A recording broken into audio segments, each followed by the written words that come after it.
showing up tonight. It's 7 o'clock, so the appointed hour has arrived for our public hearing. The select board's has called a public hearing public hearing and informational meeting on Hilltown Network proposal to provide high-speed wireless internet service using the Town Hall Steeple as the site. And thanks all for being here. So if you're thinking we're here for another reason, you can leave now. We scheduled this meeting from 7 to 9. So I will really be working hard to keep us on time for that 9 o'clock. If we end up getting out a little earlier than that, there probably won't be a lot of hard feelings, but there's a lot of information to share. This started as far as coming to the select board on November 18th, so 4 months ago. Chris Gray had brought the proposal forward. Tonight, I want you to know that the select board is here to listen to what people's thoughts and so forth are. We have no intention of deliberating tonight, the select board, and we have no intention of making any decisions. We're all here to gather facts, and certainly in the middle of this, there'll be facts and there'll be feelings, and feel free to share both of those. After we get through some presentations, there may be questions back and forth. Any questions need to be addressed to me as the chair, instead of getting a lot of discussion going back and forth on the floor.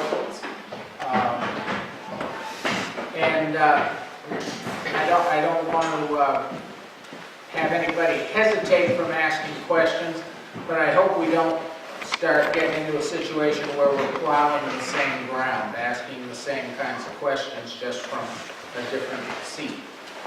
All right? So with that, what I'd like to start off with is Chris Gray has got a presentation for Hilltown Networks, and I want him to bring that so everybody has a spot to start from.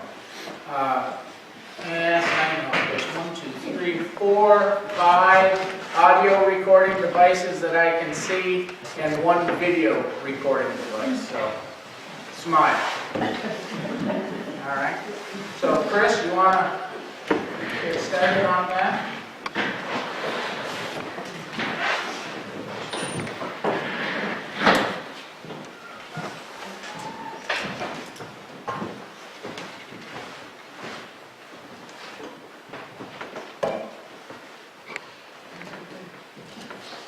So I'm going to start by introducing the company, the service, and then the possible project in Ashfield. Touch on wired west just a little bit, and then bring up some of the concerns, and conclude and open it up to the next part of the meeting. My name is Christopher Gray. I live on Barnes Road. I moved here to Ashfield in 2010. I'm educated as a mechanical engineer. I work in that capacity for my parents. They have an engineering firm in Chicago. I've been networking computers for over 20 years, but for fun, not as a profession.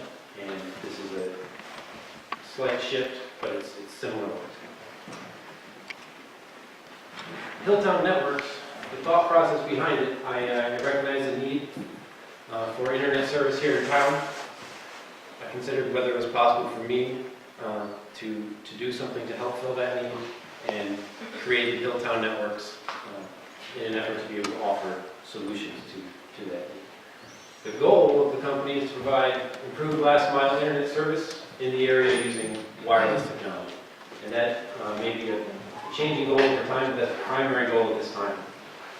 And as such, Hilltown Networks is going to be a wireless internet service provider, which will be providing fixed wireless internet service. That means non-mobile to your home or to your business. The service that I'm seeking to provide, or the Hilltown Networks is seeking to provide, the speed goal is 10 megabit download, 3 megabit upload. I recognize some of these are quick numbers, so we'll move on right after that. Latency target is on the order of 15 milliseconds. Transfer limits will either be unlimited or on the order of 200 gigabytes a month or more, with a price on the order of $50 a month, with an installation fee of on the order of $200 a month. This is a basic comparison between wireless DSL, satellite, and cellular services, with download speeds, upload speeds, monthly limits, and delay. Everything here is better if it's taller, except for the delay. It never works with delay. You'll notice that the wireless service can be reasonably competitive as it's currently working with download, upload, and the limits, and is fantastic as far as delays go. And that's something that can be discussed separately. That's not as much of a concern for this evening. The summary of the project here in Ashfield. Basically, Hilltown Networks can provide a service through the use of Town Hall. And that doesn't mean that the Hilltown Networks needs to, but it's something that could be done. It would involve connecting to the fiber optic middle mile connection here in the building. There will be minor interior wiring or connections here in the building, and then wireless network radios will be installed on the steeple. The service ultimately would be extended outside of the center of town as resources and demand allow. And there's a survey on the company website that will be used to gauge interest and help guide the growth. A very brief background of what Tom had already discussed. I started working on a wireless solution in 2012. Late 2012, presented that to the select board, a possible solution in November 2013. Since then, I met with the Technology Committee, the Town Hall Building Committee, the Historical Commission. Then this meeting was scheduled, and have since seen the Technology Committee again and the Planning Board last night. There are currently mock-up antennas on the steeple, and those are full-size mock-ups of what is being considered the worst case, which involves 3 small antennas on the upper balustrade, around the upper balustrade, and 3 large antennas on the columns. That sort of arrangement would ensure the absolute maximum coverage from this single structure. However, that maximum coverage may not need such large antennas in such an array. So I'm continuously working toward understanding what a best case would be with ideally invisible installation, while still maintaining good or reasonable coverage. There are required approvals in the proposed contract which give responsibilities to the Town Hall Building Committee, specifically involving how things are installed and any changes to the structure itself, and specifically involving the historical commission, specifically involving review of the aesthetic impacts. Benefits to the town associated with this short list. There's an exchange. In exchange for being able to do such a thing on the steeple, the town hall and by extension the fire department would get internet service, a 5 megabit upload download fiber optic business class service, and residents and businesses in the area would get improved internet access as a result. Now, the town hall happens to be an ideal location. The steeple is the tallest structure in town. It has a good line of sight to many structures. It's connected to the new middle mile fiber optic network, the Mass Broadband 123 network. And it can be used ultimately to repeat to areas outside of town which are less served than the center of town. Alternative locations include public locations that are currently fiber connected, just like this one. And those locations are the fire department, the library, and Sanderson Academy. The fire department and the library do not have the height necessary to get a good, reasonable coverage. Sanderson Academy is definitely a potential location, especially in the future, but would serve many fewer people than this location, than the town hall. And as such, the town hall would be a better place to start a business because it would be easier to grow from this location. Other options that are not fiber connected, St. John's Episcopal Church has had a representative contact me, but that would, putting installation there would only be able to cover really part of the east end of the center of town, and would not be able to repeat to outside areas of town. And another option would be putting up a new tower. And putting up a new tower that would get similar coverage to Town Hall would mean it would have to be roughly as visible as Town Hall from all the places that would be interested in service. Both St. John's Episcopal Church and the new tower would require a fiber optic connection off of the middle mile, which would end up being, at this time, cost prohibitive. Possibly in the future, once the business has gotten going in some area, it might not. But I don't know. A quick touch on Wired West. Wired West is, I understand, and this can be corrected by the Technology Committee, 3 to 4 years from financing to service. Once they get their money, it would take that long to be able to provide service to somebody. And I understand there are 1 year minimum until they actually have financing. This puts them at a 4-year from now. There's a 4-year gap from right now until Wired West, when we have either what we have now or some other solution.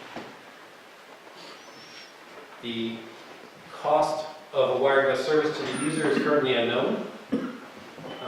It's possible that Hilltown Networks may remain cost competitive or may have a reduced cost service relative to the Wired West service.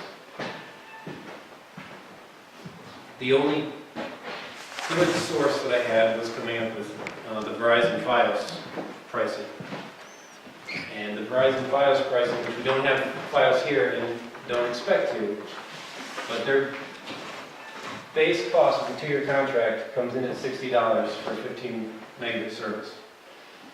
If, for example, Wired West comes in a similar price point, it would be likely that I could continue providing a lower price service for people who may not be interested in paying the money for the new service. And hopefully, the concise summary is that Hilltown Networks' wireless system can provide improved service to many people through the use of the Town Hall and Town Hall Steeple. That's what I know. What I don't know are answers to these particular concerns that have been voiced. A primary one is the physical and aesthetic impact of making such a change here to the steeple, and trying to figure out what an appropriate impact would be. Another is the private use of a public structure. Is it reasonable for a private business to provide service using a municipal structure? And a third is future use, and how the town can protect themselves from unnecessary future use or abuse of the steeple. If Hilltown Networks is able to use it, how do you make sure that somebody else in the future does so with care, if they're able?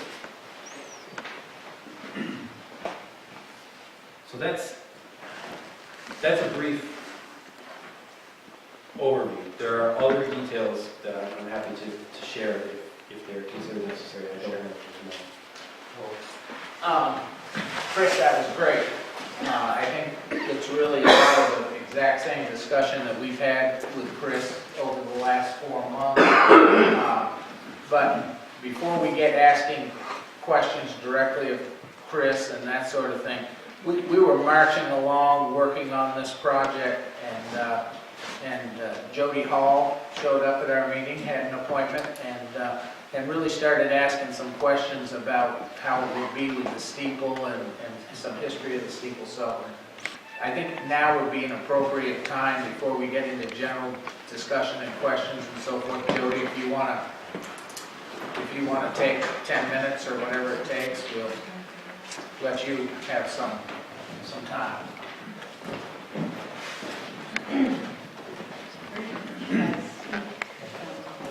That's right. Is this part working? I'm not used to using mine. Okay. Is that it?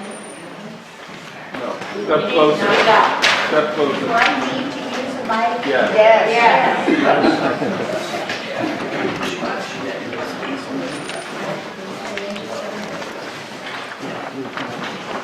How about that? In the course of my research this summer in Town Hall, I was looking through the notes from the early 80s. One of the notes was about select board meetings, was the business of the select board is no business. There was so little happening in the early 80s, except for the location telephone poles. So my name is Jody Skinger Hall. My name is 70. I was married at St. John's Church. And over the years, I have visited my Ashfield in-laws and family friends many times. In 1993, my husband Addison and I purchased a family house on Smith Road, and we have paid property taxes to the town of Ashfield since then. Tonight, I share with you the information I have shared with the select board, and I want to thank the board for providing this opportunity to share the information with other townspeople and for listening and speaking. Since last May, I have immersed myself in writing a history of the reconstruction of Town Steeple, 1984 to 1986. I was puzzled by references in the literature to the town hall as being a Christopher Wren style architecture. Puzzled because Wren died in 1723, long before Town Hall was finished in 1814. This was an innocent question on my part. My research has led me to believe that we have a more architecturally and historically important steeple than we knew. I have reservations about its use for large antennas. Last summer, I sent photographs of the steeple to Massachusetts Historical Commission architectural historian Joseph Cornish, who sent me an exciting email. He believes that the architect is Asher Benjamin, who lived from 1773 to 1845. And that the steeple design is based on plate 27 of the very first style book to be written by an American architect, namely Asher Benjamin. The name of the style book is The Country Builder's Assistant, containing a collection of new designs of carpentry and architecture, which will be particularly useful to country workmen in general. It was published in Greenfield in 1797. I was surprised to learn that the author of the first work on architecture to be written by an American lived and worked so close to Ashfield, though he moved to Boston in 1803. Mr. Cornish noted it was common for builders to make changes from something like plate 27, as Buckland builder John Ames did in building our town hall. This does not compromise the building as being an Asher Benjamin design. This is new information. Local historians Nancy Garland, Stuart Harris, and Arnold Jones were unaware of this connection. They too were excited. When Chris Gray contacted me on January 30th to ask my opinion of the impact of the proposed antennas, on the aesthetics of the steeple, I decided to share the information I had about its historical significance with the select board. Mr. Cray's email was the first I knew about this proposal. And so I was concerned about the 3 large white panels, 51 inches by 12 inches by 5 inches, would be mounted at the top of the 3 12-foot white columns, one north facing, one east facing, and one west facing. These large panels would significantly impact the profile and look of the columns, especially with regard to black shadows cast by the panels on sunny days and gray shadows on overcast days. Moreover, the 3 panels would compromise the classical symmetry of the 8 columns. The smaller columns proposed for the 3 banisters of the belfry roof balustrade will be placed on a part of the steeple that is already the busiest in terms of decorative elements. I respect the Ashfield Select Board for focusing on a solution to the serious problem of internet connectivity in Ashfield. I realize Town Hall is a functioning building, not a precious museum. I accept the presence of equipment placed on the tower roof for emergencies. Close up from the porch steps, I have to admit I find them an eyeful, but from a distance they do not interfere with the lines of the steeple. Nor does the municipal police antenna placed on the back of the columns of the steeple. I'm concerned about the addition of more forms and shapes to the architectural elements. After meeting with the Select Board on February 10th and sharing this information, these concerns, I did more research. I wanted to understand why the lines and forms of the steeple move me and many others so deeply. Trying to put into words why it is when I look up there, like Mary Priscilla Howes when she wrote A Steeple to Look Up To. You know, what is it? Try to put this in words. Why is this such a beautiful thing for me? Why is there so much poetry up there in that steeple? It turns out that Asher Benjamin got his start as an architect at a time when a new style of architecture was sweeping England and America. It had evolved from the classical Georgian style under such architects as Inigo Jones and Christopher Wren. In England, the new style of architecture was called the Adams style. It reached maturity in the 1770s and 1780s and spread to America. So, where did this Adams style come from? What is it all about? Scottish architect Robert Adam, who was born in 1728 and died in 1792, he was born into a family of architects. His father was an architect at a big architecture firm in Edinburgh. And he traveled as a young man, very young man, in his early 20s, to study ancient classical Mediterranean ruins at first hand. And Inigo Jones and Christopher Wren had never been to look at ancient ruins before, so he actually went and looked. He subsequently set up a practice in London where he developed his theory of movement to correct for the heavy and ponderous features of Georgian buildings. The essence of Adams' theory of movement is the use of a variety of dramatic contrasts and a range of shapes and forms that create a play of light and shadow and enhance the overall beauty of the building.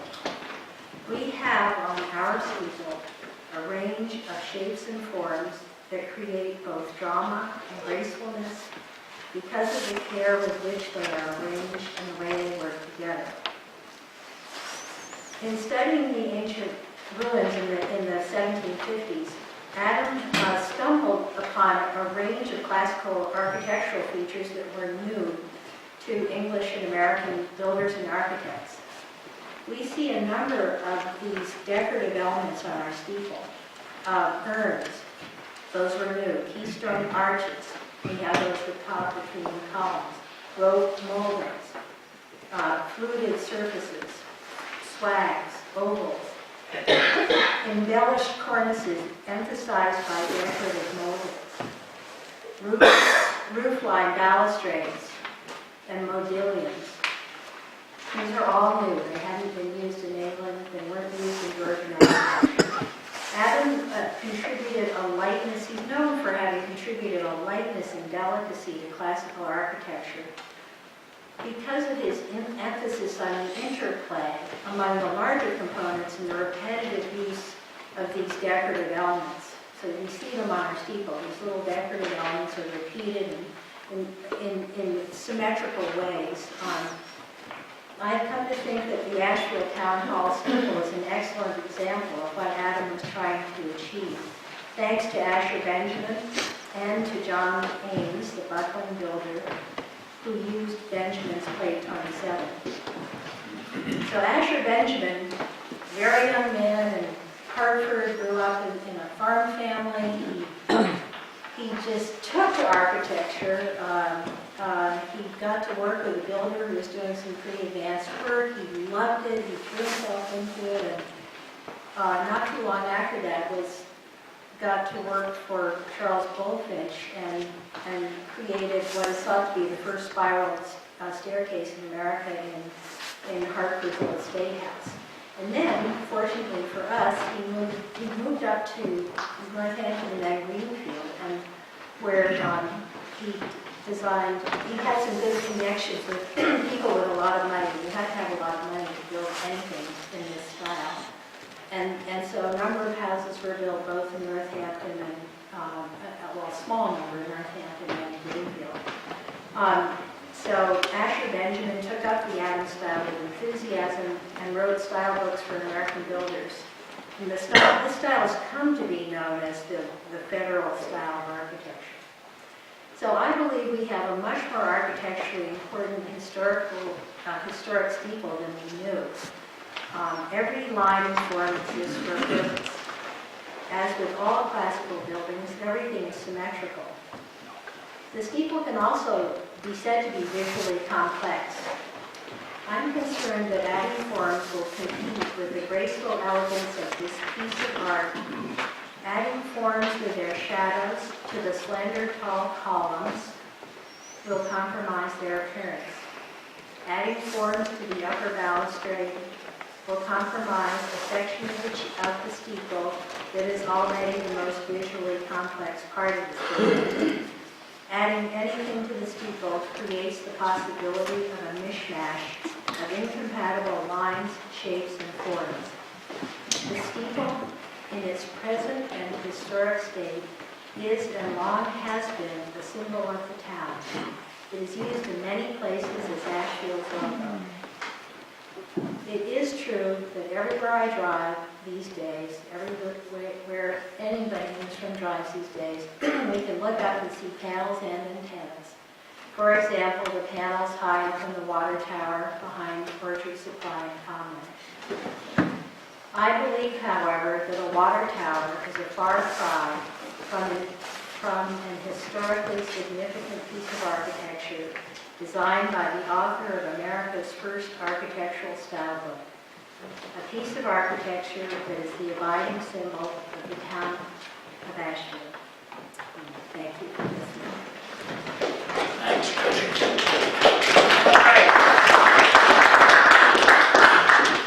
I couldn't help but think while you were talking about the architect being in Hartford and then Northampton and Greenfield. That was a long buggy ride. All right, so now we'd like to open the floor up to the folks that have some comments or questions. When you do stand up and you're called upon, if you could state your name and where you live so we can have that recorded. But yes. Hi everybody, Amelia Maloney, 57 Meadow Lane.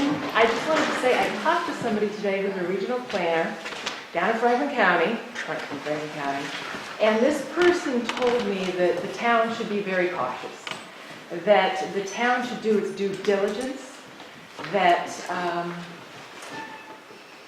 Stowe might be a place you want to contact. It's a cautionary tale of what happened when a town or the landowner there got involved too deeply into this and tied up property that it now regrets having been tied up. This individual told me two things in particular. If the town does want to go forward and enter into this kind of contract, think about it being only a renewable 1 year and make it really lucrative for the town. There are no favors being done. The town should be very thoughtful about this as a for-profit organization. I don't know you, so I wish you all the well. I hope your venture is successful. But the town should not feel in any way that should be grateful in this regard. And just, again, this individual said, talk to the town planner in Stonelands. I put that out there. And I do care about the steeple as well, but I think there are foundational issues that, in this regard. That's great. If you would like to share the name of who you spoke to so we could use them as a resource offline, that'd be fine. That'd be great. Somebody else? Yes, sir. Jeffrey Precourt, Bellis Road. How big is the potential digital footprint of this service? How far, for those of us who aren't near the center of town? Just, if only the steeple here is used, a maximum coverage would likely include all of Main Street, the north end of South Street, the south end of Baptist Corner Road, the north end of Norton Hill Road, and on the order of 2/3 of the lake. There are a couple of spots. Your large problem is landmass, so you can't get through landmass, and we're surrounded by landmass. So there's a spot in South Ashfield that there's a tiny chance that there would be coverage, and there's a spot over by Sanderson Academy there's a tiny spot there that might get coverage. Mr. Chairman, a follow-up? Yes. Then what difference in the current Verizon DSL service? How many more of us would have access than under the current system? I'm sorry, I don't know. There is some sort of Verizon DSL service that delivers broadband So connectivity. the area covered is currently connected to the Verizon Central Office, or the entire area that would be covered. But the Verizon Central Office is closed, so they do not provide new service to people. And ultimately, once the project was started and operational in one location, it would then be repeated to other areas of town to extend outside of town. But the first phase is working from one location. Mr. Chairman, can you explain the repeating process, please? Yes, it would, on existing structures or on new towers, there would be a backhaul link, a direct link from the town hall to that tower or structure, and then there would be a small, there would be a set of antennas there also distributing appropriately to whatever the combination of houses or homes or businesses were in that area. Just so I'm clear, Chris, in one of our several meetings that we had with the board, it's really line of sight service. It's primarily line of sight, and I'm working with some non-line of sight hardware as well. But it's primarily line of sight or near line of sight, so a few trees are reasonable, but otherwise, correct, line of sight. Yeah, just last question. Have you done any research as to how far the signal might be extended? Do you have any maps? Extending the line of sight from one line of sight to the next. If you have a good line of sight from your repeaters, you can easily go 10 miles. But have you done that for Ashfield in this particular instance, coupling it from the town hall outward? I have not. Okay. I have not been able to put equipment up there and come down and go elsewhere due to our negotiations. Good. Thank you.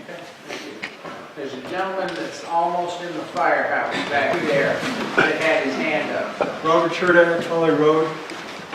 Two questions. One, about how many subscribers do you need to make this viable? A little bit louder, please. How many subscribers would you need to make this viable?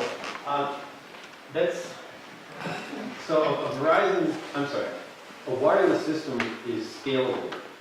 So you don't need many subscribers to make it viable, but you can only cover a very small spot.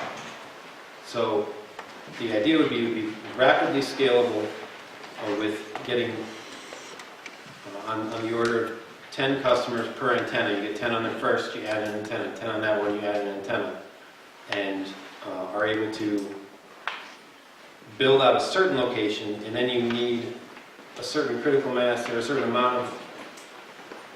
additional amount of subscribers to be able to afford to build a repeater station, but then each antenna on that repeater station requires only a handful of customers to justify. Second question is, if for the repeating, do you need additional antenna on the steeple? Yes.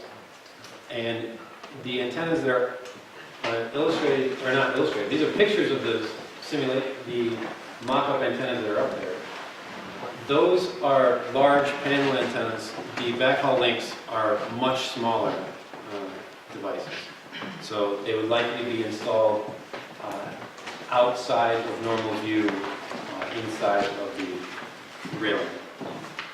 And we're talking on the order of 10 total. There are 6 up there now because that's the current discussion, is using this as an access point. So Yes. just to clarify, I'm Juliet Jacobson, John Ford Road, just to clarify that visually this is worse, sort of as bad as it's going to get, right? Yes, the large antennas on the columns, if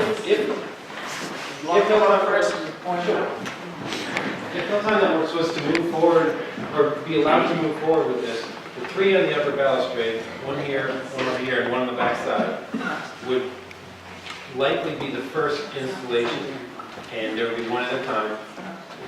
And these ones on the bottom are non-line of sight capable, but I don't know in town how many non-line of sight capable locations there are, because there's so much land mass in them. So they either may not be necessary at all, or a smaller version of these might be possible if there's 5 customers over here, or a couple of customers over here. It's possible it can be very directional instead of these, which are 120-degree coverage. Anybody else before I go back to somebody that's already? Yes. I'm David Culp, Phillips Road. I'm the chair of the Technology Committee, and I've got a statement about the, so our committee met to review, so let me just read it. So this is a summary of our discussions. The Technology Committee received and reviewed the letter to the Select Board from Jody Hall dated February 23, 2014. We recognize that aesthetic, architectural, and historical concerns are legitimate. However, these issues are not within the committee's purview. That said, we support the placement of mock-ups as the most straightforward means to assess concerns of visual impact and architectural integrity. The Technology Committee agrees with Ms. Hall that a regular review, no less frequent than 3 years, should be performed. Technology and business environments change. If the antennae are no longer needed or better variations on the steeple antenna attachments become possible, then they should be removed or replaced. The committee notes that the proposed agreement is both financially sound for the town and serves the committee's mission in advocating for broadband access. The proposed agreement would save the town approximately $1,200 per year in internet costs. In addition, Mr. Gray would become the Town Hall Internet Service Provider, a local individual with a well-known work history with Town Hall Information Technology Systems. This is in contrast to significant difficulties that we have suffered under Verizon, the incumbent DSL provider. Offering wireless internet service is a high-risk and probably short-term opportunity. A large group of interested citizens met in February 2012, and we agreed that building our own municipal wireless would be too great of a challenge for the town. However, the need for connectivity is great, and we support third-party efforts to offer broadband service.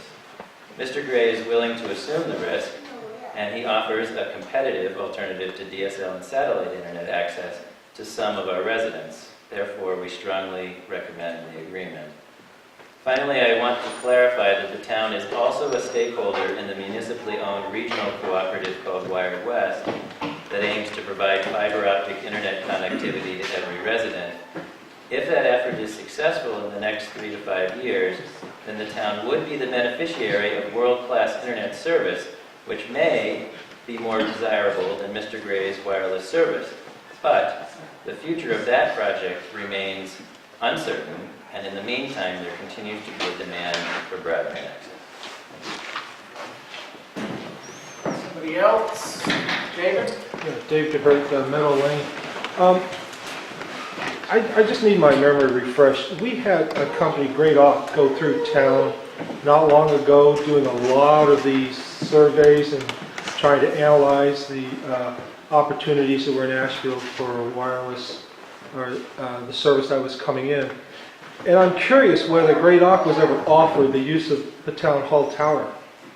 And if so, would that have changed their analysis of what they would be able to do? The reason I'm asking this is because it seems like we're not really, for the town's benefit, looking at whether there's something more competitive out there, because these are tax dollars that brought the service to Town Hall. Okay, and it's tax dollars that maintains the Town Hall and the tower.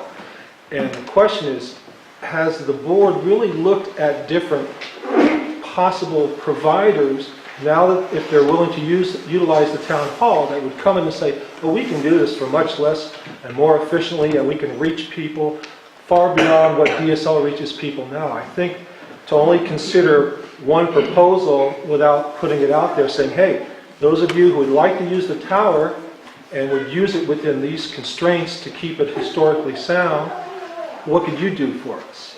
That's why I'm asking why that hasn't happened. What's the name of the outfit again? I think it's Great Oak. Gray? Great something. Okay. Can I talk to that? Yeah, Yeah. So, Dave is referring to the GAW company that many of you all remember got us very excited because they were going to come in and wire the whole town within a matter of months before Christmas. Remember, they came in and said, they came and visited us in September or October and said, we're going to have you all wired by then. They did look, you asked whether they looked at the steeple. They did. I took them up there to consider whether that was a good spot. But ultimately, what they wanted to do was place a tower up on Lenny Roberts' property as the primary place where they would get backhaul through microwave from down in the valley and then broadcast to a large area here. However, they ultimately pulled out of that venture. There was actually a ceremony here in our town hall in which the state gave them a grant of $50,000 to pursue this build-out. And that was specifically just for Ashfield and providing us with wireless access. And they ended up pulling out of that. They never took the check. And they ultimately, I don't know if the business is still around, but they are not offering new wireless service in the area. So my comment about the possibility of other competitive, making this a more competitive opportunity by asking others, I will say that the Technology Committee, what used to be called the Telecommunications Committee, did reach out to look for other wireless service providers that might be interested in offering service in town, and there was none that was interested in doing so. So, not to say that there might not be, and that we couldn't do that, but in my opinion, I think that the current situation is a good opportunity, a good option for us to have a local business try to set this up. And he's operating in such a manner that he probably doesn't need to achieve the same kind of margins that GAW was hoping to achieve. And so to me, that suggests that it's more likely to be successful and reach more people. Thanks, David. Anybody else? Michael? Yeah, Michael Fitzgerald, back to Smart Road. Chris, you seem to imply something that was news, is that it's conceivable that you could only have repeater antennas going to repeaters elsewhere in the center of town on the steeple, and you could skip the big antennas. Is that more or less true? If there was a tower that was, yes. So if there was a tower that was similarly placed, then yes, there could be a repeater that goes to that tower, and then that tower can serve the area of town. And it would need to be similarly visible by all of the homes in the area to do so. Thanks. Does this proposal, this is a question, I think, to you, does this proposal need a special permit? Because I've heard that it does, but I know it's a decision that you have to make. The reason I'm asking is because I read through the bylaws very carefully yesterday, and there are references there to the visual impact. And there are references in the bylaws that are pertinent to the compatibility with the neighborhood character. And those are both very important things. And I'm not sure the historical commission maybe they were not aware of the history that I just presented. So that's when it started. And I don't know if they took up, the aesthetics, the visual impact, but certainly the compatibility with the neighborhood character among those many bylaws seem to be relevant in this. When you're referring to the bylaws, you're talking about zoning or the planning I was bylaws. looking at the telecommunication facilities bylaws. Right. Yeah. Chairman of the planning board? Yeah. Michael Fitzgerald. The short answer is we don't know. The building commissioner has indicated to me that absent a ruling from the planning board, he will almost certainly require a special permit from the planning board, along with the building permit that would be associated with this. The planning board discussed this last night, got some information from Chris, and we tabled it because we have some uncertainties about some of the legalities. We have a telecommunications bylaw. It's not entirely clear that this is not wireless communication as opposed to telecommunications. We also have, it's the federal people define this, I have to find out. I can't just guess. And the reason we have a telecommunications bylaw is because of federal laws that said if you don't have this, they can build anything they want. So we have a bylaw to keep them from building any tower they want.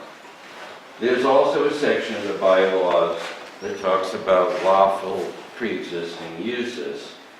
And I think we made a ruling in the past that if you have an antenna on a structure already and you swap it out for a different antenna, that's not a special permit. That's a lawful pre-existing use. We have here a structure that has the antennas on it.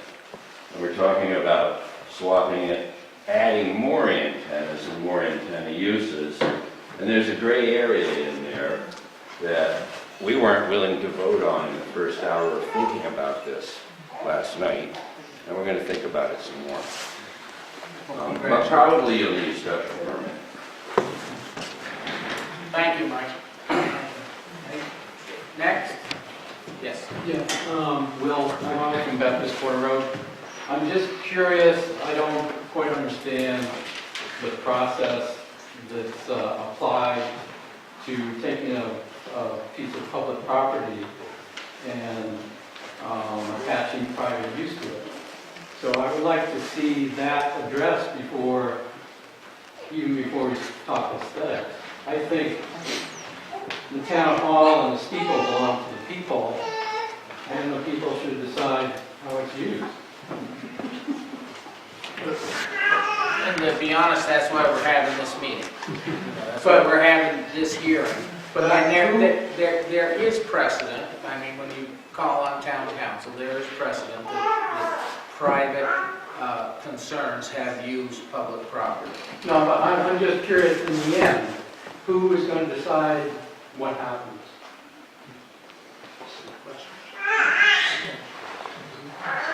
Other comment? Hi, Ben Markenfeld. So it's just a question. I assume when and if a decision is made, there'll be a contract drawn and we'll have counsel. I don't know what's involved in uninstalling.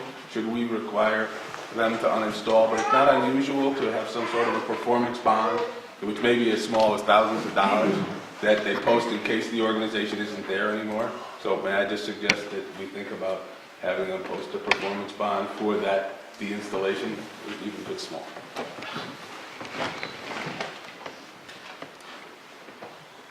You're getting all these notes, aren't you? Next. Wait a minute. My name is Roberta Wilmore, and I live on Barnes Road.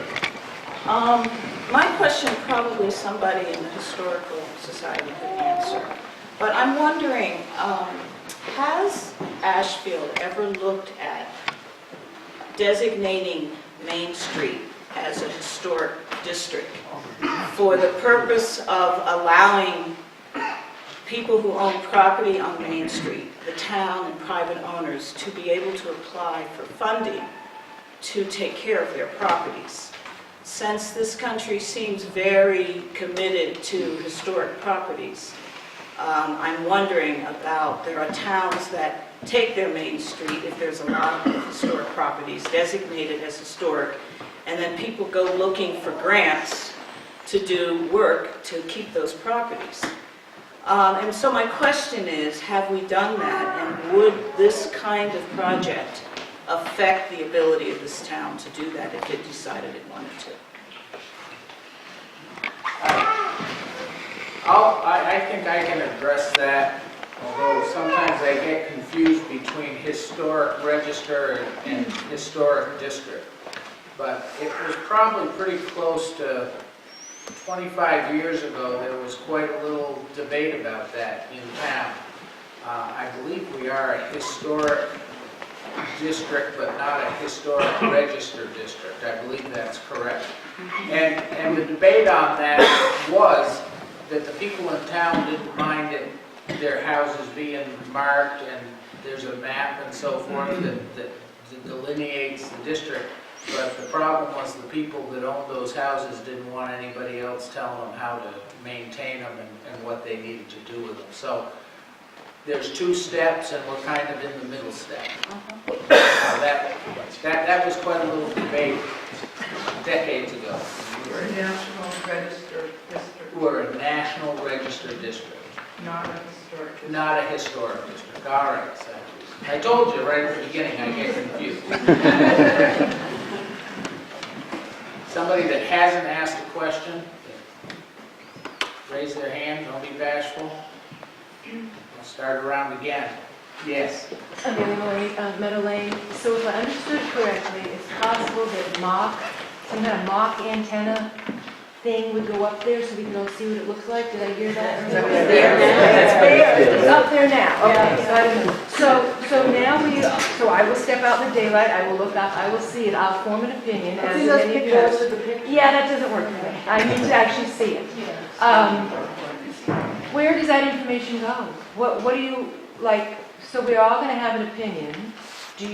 Is there a form what does it matter, I guess is what I'm saying, that I walk up and I go, I don't like the way that looked, but perhaps he doesn't care.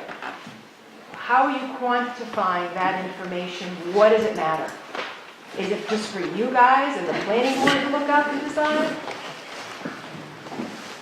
Maybe you haven't figured that out. It matters just the same as we called this hearing tonight, that we wanted to hear from you. So just because the hearing ends tonight, if you have an opinion or you have some thoughts, send them to us. And I'm sure we'll take those all into consideration when and if we move forward. Jody? You want to stand up so people can hear Part you? of the history project, I've been writing about the reconstruction of the steeple in the mid-'80s, and that coincided with the founding of the historical commission. So I learned a lot about the rules and regs around the Historical Commission, the National Registry, the Historic District. This building is on the National Registry. And it's a public building, so we have the Ashfield Historic Commission has the charge of reviewing any changes that are made to this building. And they really have virtually no power except to make recommendations to the Select Board. And then the Select Board makes a decision. The other important thing, though, about the building being on the National Registry is that it does, because of its being on the National Registry, it can apply to the Massachusetts Historic Commission for money to make improvements in the building. It's possible they would need to be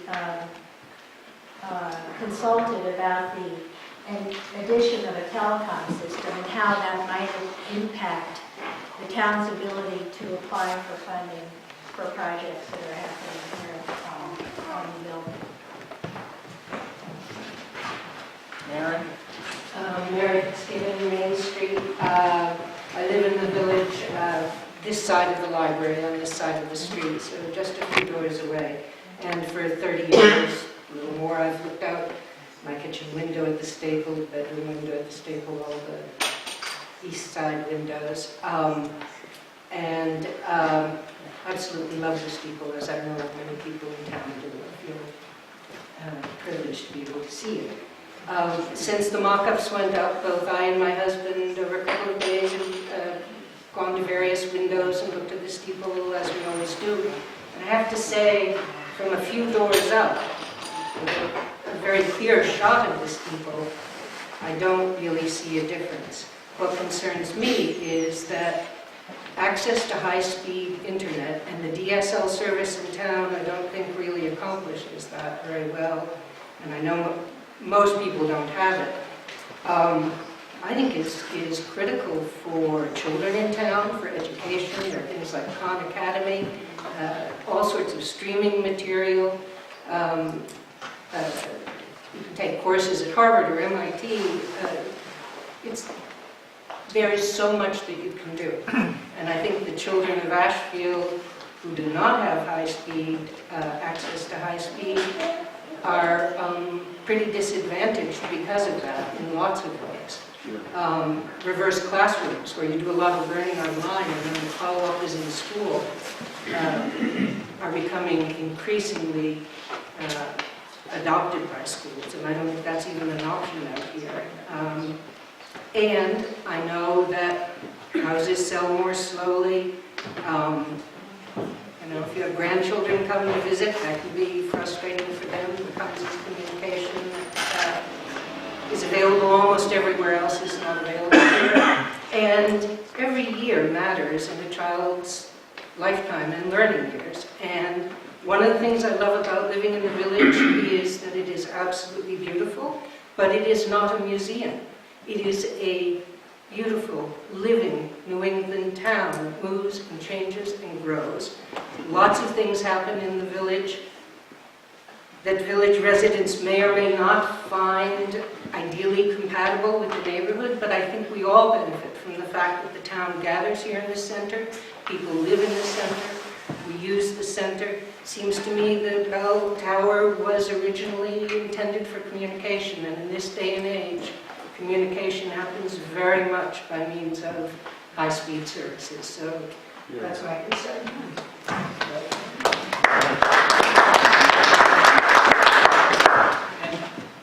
When you're done. Okay. Anybody else? Yes. Hi, I'm Nina Warren. I live right down the street, and thank you. The digital divide is not just for children, it's for all of us. And so I really like the idea of my internet and my Netflix. But I sure do love the icing on the cake of that town hall. Chris, can you talk some more about what about building another tower? Yeah.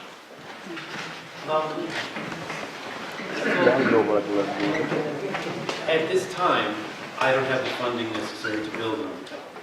And it's not And It's not something that could I I, could I interrupt? I think that's getting outside of what the meeting is. All right, all Okay, right. because we're really here talking about the use of the tower in this project. I mean, building another tower that'd be a great project to take to the planning board. Brian? Yeah, just a question to Chris. He presented a number of different alternatives that he's considered, but it wasn't clear to me, does he consider any of the other alternatives a viable alternative? The other alternatives that were mentioned. Yeah. The other steeples. Yes. They are viable after the company's been started and operating for enough time to build some foundation. And some town would need to commit to that before I can build that. And I'm not saying that Ashfield has to. So there is a possibility that an alternative could be done, but it would be significantly delayed. Otherwise. Dave? Yeah, just a quick economic question. If you didn't have the use of this tower, how much would it cost you to do what you want, what you're proposing? On the order, an additional cost of on the order of $20,000 for a small tower, not including any of the engineering for planning board. And, So that establishes that basically this Town Hall Steeple is a $20,000 asset that you're getting access to.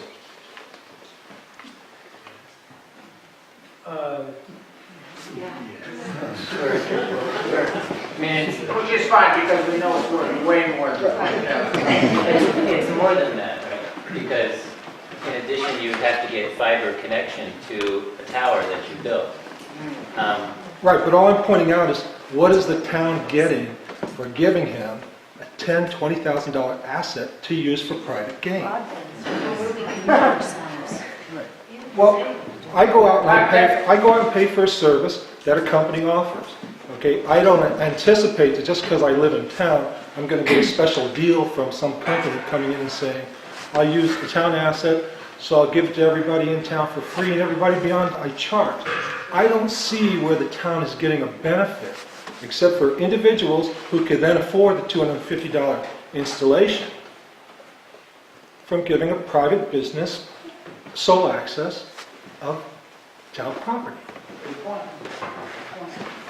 Question, Chris, there's two other steeples in town. Do they offer any viability with regard to connecting to the backbone from those locations? Either Grace or Episcopal? Both locations, if they were interested, I know St. John's has expressed interest already. It would be a cost on the order of $10,000 to bring the fiber into the building, plus some depending on how far they are from this place and things like that. But St. John's Church would only cover the east section of the center of town and could very likely not be very well repeated outside of town because it's only 43 feet versus 74 feet or so where it's moving here. But I have not talked to the Congregational Church at all. But again, it would be the same cost to get the fiber. Follow up? Quickly. If you did use the Grace Church, do you have a ballpark figure on what the cost differential would be between using that tower and using the tower? I do not. Yes, ma'am. Heather Gray, Apple Valley Road. You have to speak up just a little. Heather Gray, Apple Valley Road. I thought that David said something about the town hall would get their internet service, which amounts to about $1,200 a year. Plus, he would be the service provider who would fix everything for them, for however much that would cost. So we're not actually doing this for nothing. The town is actually getting something.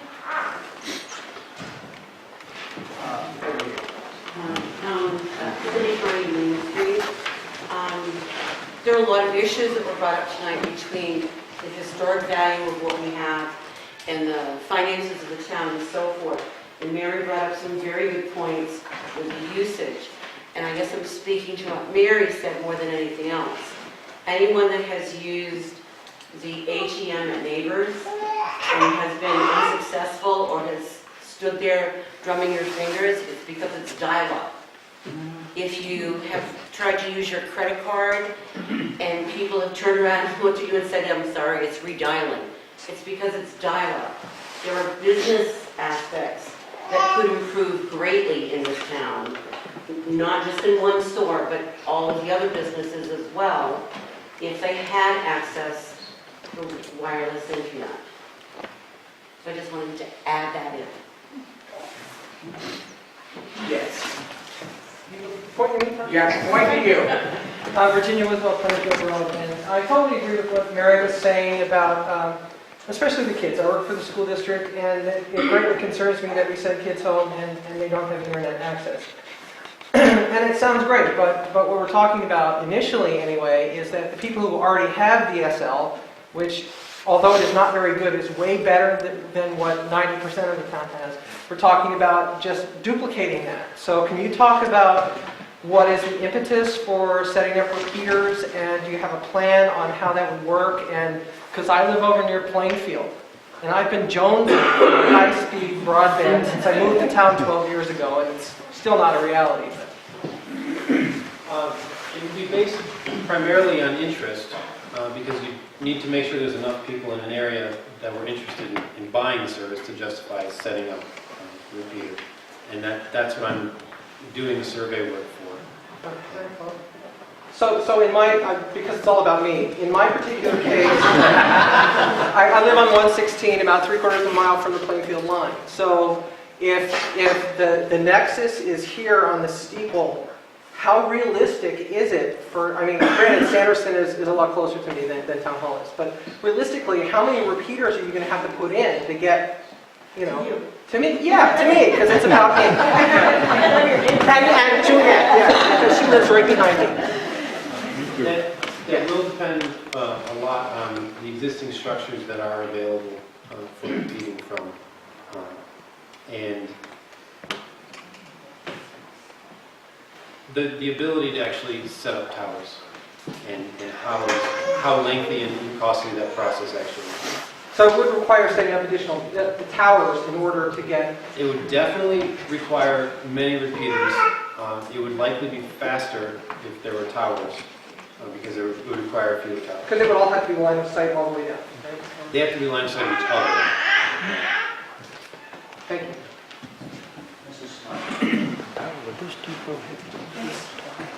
Obvious to me that most people in this room really want wireless.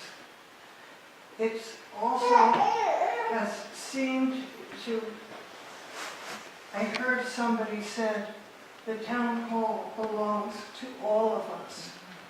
And I hope we don't forget that. And I just finished reading a book by Don Robinson called Town Meeting. And I think there is going to be time before this decision can be made. And I wish that seriously we would look for alternatives to where this gear can be built to the town hall. I don't think we have given enough thought to what it would cost to set up a system such as Chris describes in some other part of Ashfield on a high hill, maybe at the golf course or something like that, where it would go much further. We need more time to look for alternatives for the best for all the people, because the town hall belongs to all the people. Thank you. Thank you very much. Next. Yes. Jordan Susi, Old Stage Road. I was wondering whether there would be, say, public access, like outside the town hall or on the street, say, for when people from out of town visited, or they could connect the Wi-Fi. Whether there's anything. So that's to that, just that the technology committee has been working on improving the Wi-Fi access here in Town Hall to extend into the town commons and make it available for public access. And so our intention is to make that available regardless of whether Chris's plan goes through or not. Can I address what he said? Go ahead. Virginia Visible Plainfield Road again. I'm also a library trustee, and we have the fiber connection in the library. We currently have DSL, and we have an access point, and I don't know if people have seen it, but lots of times there are people sitting out in front of the library with their laptops open. There's also a free hotspot across the street. If you're at Country Pie, you can use that to work in the hardware store. And of course, with the fiber coming in, we're hoping to expand that and have even more range for that. So there is some free hotspot Wi-Fi in town already. So, but that doesn't answer the question of whether this would do more than It doesn't help you. No. Thank you for realizing that. I drive 10 minutes for that. Anybody else? Yes. Well, back to Road. I need some history on the town's opinion about putting towers in town. My recollection is that it's not been a very popular idea. And I just wonder how tall these towers need to be if they're going to be repeaters going out. It's all on a case-by-case basis. Yeah. Generally, the taller a tower is, the more expensive it is. I don't like spending money very much. And I don't like offending the people around me whenever possible. So the goal would be to make things as visually innocuous as possible while still providing a good service. There's some balance in line where I would like to try to find that. I am a resident of the town. I also have to look at anything that goes up along the ridgeline. I also like to look at here on Town Hall. So I'm not. The answer is I don't know yet. But I think your memory is absolutely correct. That putting up towers is kind of a hot button. Juliet? I'm just curious what the historic commission's opinion was. There's something from the Historic Commission to speak to that? It was a stamp of approval that was presented to the select. Nina, did you have? Well, I just wanted to speak to that tower thing on Nina Kohler Bailey Road. I was on the Historic Commission when Lenny was going to put a tower up there. Oh boy, we were girding our loins, because you were going to look down Main Street, the historic registered district, and see that thing, and you were going to sit up at the beach and you were going to see that. I mean, it was going to be the only thing you saw in town. And we all just went like this when it went away. We didn't have to deal with it. It just went away. But, and because I was on the Historic Commission, I really value that steeple. I adore it. I've done a drawing of it. It's on the band shirts. I find that much less offensive than a telecommunications tower anywhere in this town. So I'd rather look at that. Paulette, you said you wanted to... Yes. Since the board last met, and knowing we were going to have this meeting, I tried to do some additional research, which really, what I'm going to put out for you is probably more in the line of questions than answers. I dug around talking to other IT people. I also spoke to an attorney, so I'll share with you what I have. Any service provider, not just Chris, has certain laws to live by. Homeland Security can say they want to put a tap on that particular person for whatever reason they may want to do it. Somebody who is misusing the internet will contact the service provider. So I have some concerns that that service provider is connected to the town's fiber. That will mean we need to do some research with our insurance people, and if we're not covered because this is something they haven't dealt with, we need a rider to make sure the town has no risk for anything that happens to a private service provider using our fiber. The fiber, I'm told, that comes into Town Hall, and I could be incorrect, comes in pairs, and there's a pair to be used and a spare. If, perchance, according to Murphy's Law, everything goes wrong and none of the fiber is usable or it all fails, who is going to pay the $5,000 or $10,000 to bring in another pair to keep the private service running in town and wherever else it's connected to? Those are things that need to be looked at. I know you mentioned, no, I'm not looking for answers, just kind of throwing out thoughts at this moment for everybody to think about. You mentioned that the town hall would get the service for the internet for the ability to use the building. I didn't hear that the fire department, the library, or Sanderson would get free service because of that. Maybe that's in your mind. When I was speaking to the attorney, he was concerned that there's a value to what the town has, which I think is what Mr. DeHert was talking about. And he said you need to think about perhaps putting together a bid and seeing if anybody wants to bid, so you honored the fact that there's a price that's above $5,000. It's sitting there, it's an asset, and you need to make sure everybody has a fair opportunity to bid and go forward with putting it on Town Hall. The other comment was to be very careful. It is smart to be concerned about what you're doing. There's an issue of precedence. How do you say no to the next person that wants to do something, the next company that wants to do something? What if it's to provide cell phone service for the town, which is desperately needed to internet connections? So a whole lot of things were put out, not necessarily a lot of answers, but things for the board and the townspeople to wrestle with. There are some pictures of some. You want to Can't hear you. Oh, sure. Go ahead, David, if you've got... Well, I don't know, Chris, do you want to comment about the extra fiber line? I can briefly. Axia operates the network. It's their responsibility to repair. So they would be the ones. And they would bring the ones in cost-free if they went to It's effective? It's not the town hall's fiber. Everything that comes into the building and the switch that's mounted is mass broadband hardware. It's their responsibility to maintain that. Oh, and further, as far as CALEA requirements and the government being able to tap things and stuff like that, again, that is their box all the way to there.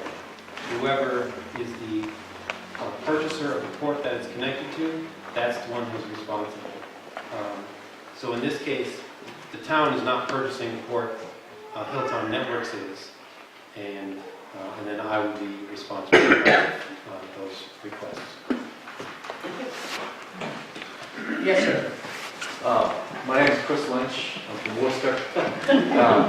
I work for a major... We're sorry. But you probably have great internet access. And cell phone service. And cell phone service. I work for Matrix Design and Millennium Communications. We built EC Fiber up in the South Laurelton and White River Junction area of Vermont. We're also the company that's building the fiber to the home build in Leverett. And we're also the engineering firm for Wired West. So obviously, fiber is very near and dear to my heart. Just wanted to bring up two issues that you wanted to make sure that you're aware of. First off, again, your story about the kids or people out with the laptops when you think of this. There's been a couple of folks that I know that have done fixed wireless, and one of their biggest complaints is that because the signal is shared, you'll have people that will sit out front of Town Hall, and you'll be sitting down, a couple doors down, trying to get your Netflix loaded up, but you won't be able to do it because everybody else there is sucking up the signal. So it's a shared signal. You can always add more bandwidth. Just a thought that occurred to me. But the real thing that needs to be considered is right now Ashfield is considered an unserved town by the state, and the FCC, the definition of broadband is 4 megabits down and 1 megabit up, right? If you get a service like that, you could go from being considered unserved to being considered underserved. And if that signal reaches 50% of the population of the town, then you're not even underserved, you're served. So it could preclude you from any state or federal monies. So I'm not saying that would happen, but it is a consideration we need to take into account. Can I? Oh, go ahead, David. David? I just want to respond to the second point. We are not currently an unserved town. We are an underserved town. There are many DSL subscribers now that are close to the CO that get up to 6 megabits per second down. So, and just to make that clear, so there would not be a concern that this would change our status with respect to the FCC. The second point, though, is an interesting one, which is as Wired West is working to get funding for a fiber-to-the-home solution, would we be jeopardizing our status or our priority because we improved some of our broadband connection? The cooperative has taken a look at these sorts of concerns in general, and the general feeling is that at least at the pace that we're talking about right now, that this would not impact the possibility of Wired West getting funded, which is a process that's going to be happening over the next year. It might be a different situation if in a couple years Chris has got 50% of us wired at 20 megabits per second, and then we're going to the federal government and saying we need some money, or we're somehow Ashfield gets ranked, then things might be different. But at this point, I don't think that that's a serious risk. Any other? Arnold? Yes. I certainly appreciate the need for high-speed internet. And people tonight have spoken very passionately in favor of this. But I consider this an inappropriate use of one of the most historic pieces of architecture in our region. Thank you. Somebody else that has, yes, ma'am. Mariel Kinsey on Norton Hill Road. Maybe this has been answered, but I didn't get it. Who actually ends up making the decision? You're looking at it. Well, if the select board didn't make it, I suppose town meeting would have to make it. And what would decide whether the select board made it or didn't make it? Depends on how much intestinal fortitude they have. Who's your best guess right now? Yes. Yeah, just to clarify, you said that the project was put out to bid formally or informally. Chris was the one who replied, right? We did not put it out. Okay. Chris came to us with a proposal. Okay, so it would, for those of us who would like to see it move ahead, can a bid process be initiated so we can determine whether it's Chris or somebody else? Like I said at the beginning, we're not really going to make decisions tonight. No, it's a question. But certainly that is like three notes on my page that says that that's one of the things we have to take up when we do deliberate. Yes, sir. Technical question. Your name again? Robert Cherdak, Holly Road. David or Chris maybe can answer this. What about the use of the transmission towers on the right of way?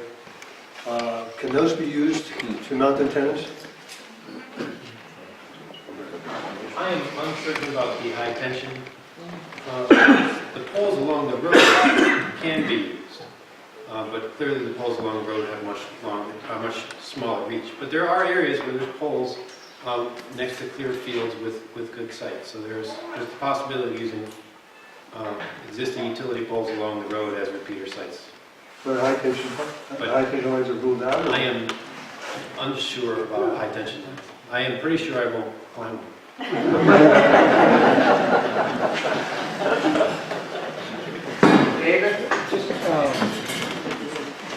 to kind of address or explore more the issue of the bid, wouldn't you agree that it's a two-step process? You first have to determine whether or not you're going to use the public asset in that manner before you even put it out to bid?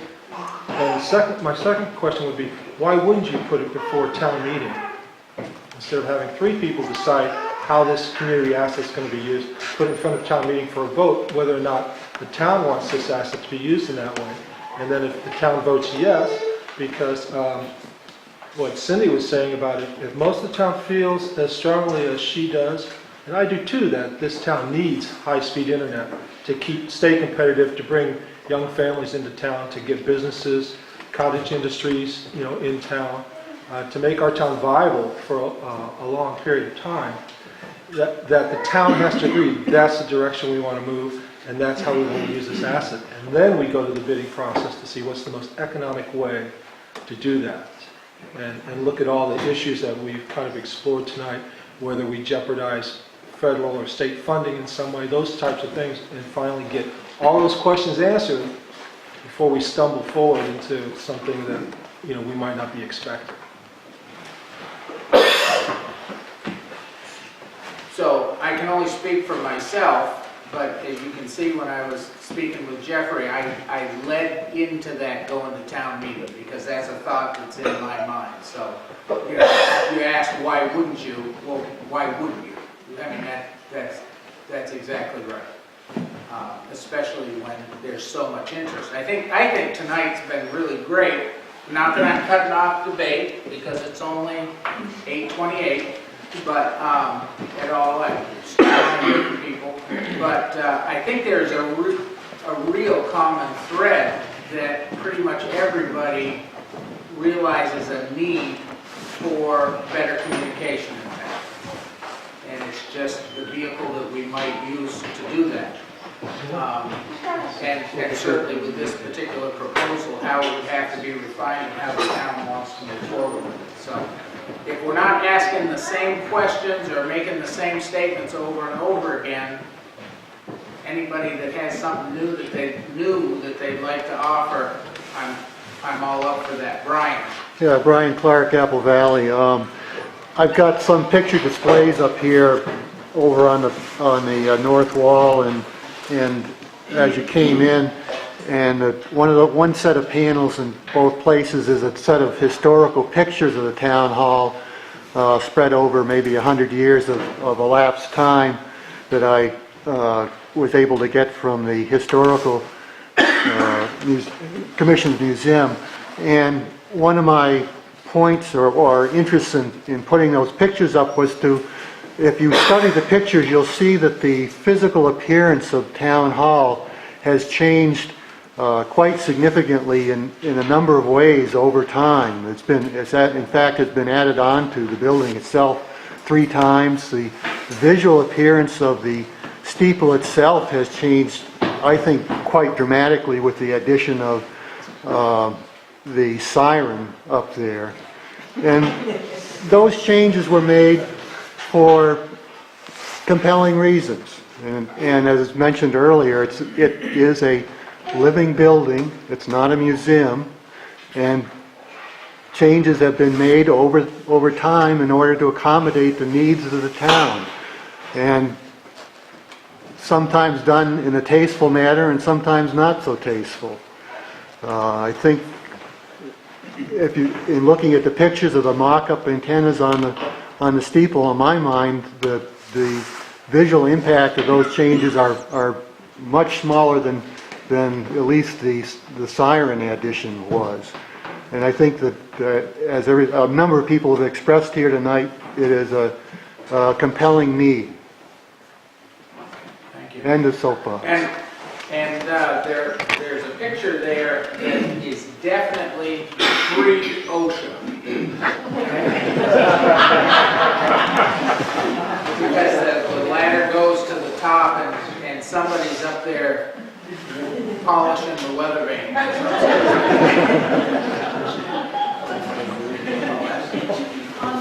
Bill, you sent the select board a nice communication. You asked me? Yes. Yes, I did. On this topic, and a number of them have been brought up this evening, and I didn't know, is either one or two that you would still be concerned with that you want to share? And if not, that's fine, but I wanted to ask you. Well, I wanted you to have Bill?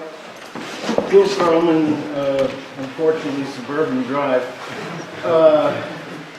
I wanted you to have the questions that I wanted to ask, and none of them really have to do with aesthetics or history. They're more about the business aspect, the protecting of the property, both from damage, liability, etc. Things like legality, will the frequencies used be FCC licensed?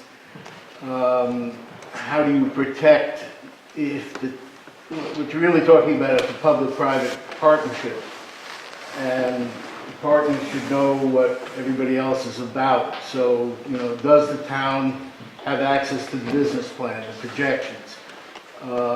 What is the likelihood of success? If you're going to go ahead and do something like this, you really should have a better have an understanding of what the business is like. I mean, my father used to tell me that if I invested in a company with the best that I could do was break even, don't do it. He said, you're even now. So, it's a question of setting a precedent of use of that tower. Are we going to be open to having another set of antennas from a different supplier go up there? What's the value of an exclusive contract for the tower? And just a general business due diligence that I think the town has to do before deciding whether to do it with this entity or to do it at all. It really has to be done, and those were my thoughts. Thank you. Well, I'd like to just support Jonesy's comments about the aesthetics of the steeple, and I'd like to commend Jody for doing all the work that she's done to bring this whole issue to light. It's not only about communication, it's about aesthetics. And I love her line in here. It says a lot. Every line and form exists for a purpose. And that steeple has a purpose, and it always did, and it always will.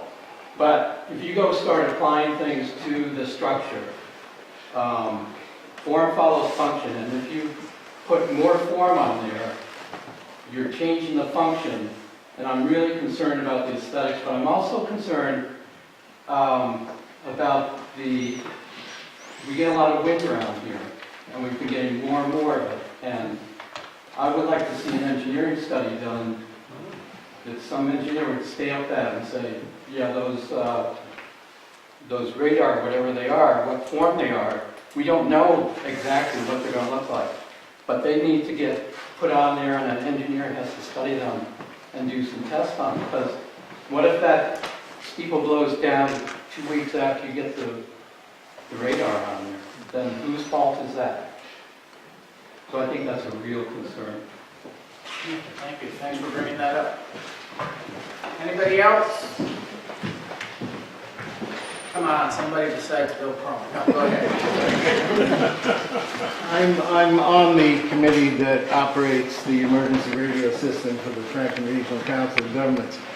And anytime anybody puts up an antenna on any of the towers that we're on, and these are steel, radio towers, not a structural analysis has to be done to see if that tower is strong enough to hold that antenna. Some of the antennas weigh 10 pounds, but it is still required to do a structural analysis of the tower anytime anything new goes up on it. So that's something that feeds into Bill Elwell's comment. So we do that regularly. We're doing it, as a matter of fact, on a tower that we're putting a new radio system in specifically for Ashfield. We have to do a structural analysis, even though it's a brand new tower. Yeah, but the tower's in Plainfield. Towers in Plainfield, The yes. Because there's no tower in Ashfield. Even the radio committee understands that we're not putting any towers in there. Not yet. All right, Jody? This is not about aesthetics or history. This is the tech support question, because I'm online all the time. I use the internet. I'm amazed at how often I have to talk to Verizon. And I am somehow to get help, tech support. So first I'm talking to somebody in whatever, Philippines or India, and sometimes they are really helpful. And sometimes I have to go up the chain of command, and I have to say, I need to talk to your supervisor, because the person with whom I'm speaking can't answer my question. And sometimes I have to go up the food chain even further, because that person can't help me. So my question is really for Chris, if he's supplying the service, where's the support? And have committees who are looking at the contract with him explore that aspect of service? I'm second from the top of the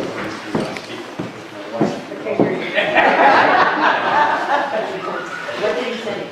We couldn't hear you already. I am tech support. And He said he was second in command, and if you needed to go past him and speak to his wife, that was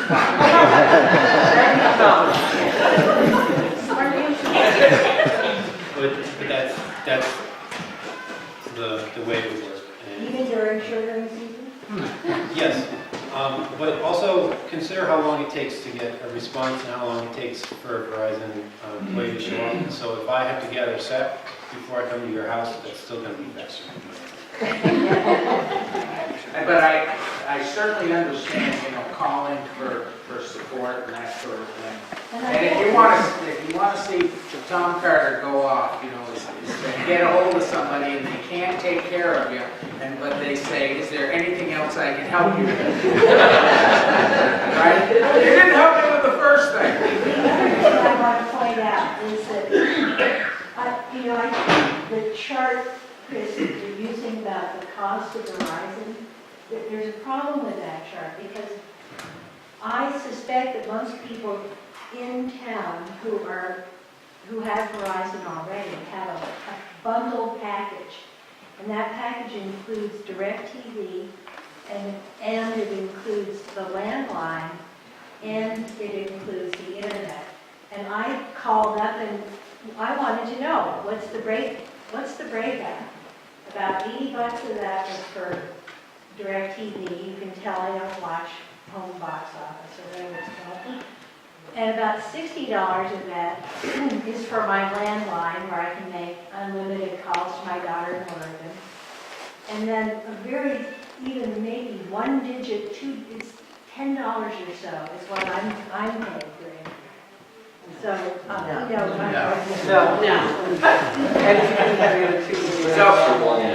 That's what they told me in the breakdown. That's in my bundle package. That's what I. Right. Let's not go to Consumer Reports here. Mary, quickly. I know it's very quick comments. One, I sort of assume the reason that we don't have much high-speed access here in town, and the reason that Wired West exists and the governor's doing the bond and so forth, is because there's not much profit to be had in serving these very rural areas. And that's why companies aren't here doing it now, I think. I also think, and this maybe isn't great for you, Chris, that it's not going to be a high-profit business for you either. I actually look at it as something of a service for the people who need it. I'm not saying that you won't pay for your time, but it's hard to imagine there's going to be a whole lot there, or as I say, companies would be interested and would have been here long ago. And then the last thing I want to say is there's a lot of comment about businesses, but lots of us are in businesses or have survived by having businesses and by being customers of each other's businesses. There's a lot of talk about buy local, and I like the idea that somebody local who's right on hand who we can talk to and deal with day-to-day is offering this. Anybody else? Yes. Yes, Cindy from Main Street. I think this is a technical question. I currently share internet service with a couple of other people, and we all kind of, pay for it together. We have to move things around when the leaves come out because that interferes with the signal to some of us. And it's like, so we're up there, cutting branches, holes in the trees, and rearranging things. Are we going to face the same thing with your service? Absolutely. I will likely only provide new service, while the leaves are in, because of the great risk of how much signal you lose when you go through leaves, when you go through trees. And we will be using non-line of sight capable frequencies in some situations, but each link will have to be carefully planned and ideally have a full line of sight with nothing in the way. Some customers won't be able to serve because of the trees on their property, and others, some people may cut a couple limbs, but it is a real concern. It is a real challenge. Okay. Ron, did you have anything you wanted to? Nothing I wanted to say. It's a very complicated issue. I've heard a lot of good points tonight, and I want to thank everyone. My main mission tonight is to listen to what the town has to say, and I expect we'll be listening a lot more also. So I just want to say thanks. A lot of good points on both sides of this issue. Unless, who has? You still want to talk? Go ahead. There have been some statements about the use of the steeple being inappropriate, and I think it's important to, for me and for the board, to be able to delineate between whether the aesthetic change is inappropriate, or whether the private use is inappropriate, or whether the use for telecommunications or for wireless internet is inappropriate. Because there's a good possibility that if it's all aesthetic, the signal can be reduced, the coverage can be reduced while hiding the antennas better. Right now, the way it's displayed is to make the signal as strong and wide and far traveling as possible. So that's one of the concerns, is to make sure we know what's inappropriate. And if what's inappropriate can be addressed. Mike? I wanted to make a point about the private-public thing, which is that Verizon and Power Company is making money on our public land all over town. That's what the telephone poles are. There's a lot of precedent for it. Back when they were putting in electricity, they refused to bring it to a lot of parts of town initially because it cost too much, just like they're doing now with this stuff. So, and my feeling is it's a perfectly fine public use. It's not that much different from what we're doing now. It's mostly an aesthetic question. Last question in the back. Is this an appropriate forum for questions about financial risk to the town? It's a good point to be brought up, and it's been brought up about 4 times. Oh, okay, sorry. Anyway, one last. As an outsider, this is not aesthetics, this is not technical. This is an outsider. I just want to compliment everybody on a really civil and really informative meeting. It was a pleasure to be here. Great to have you.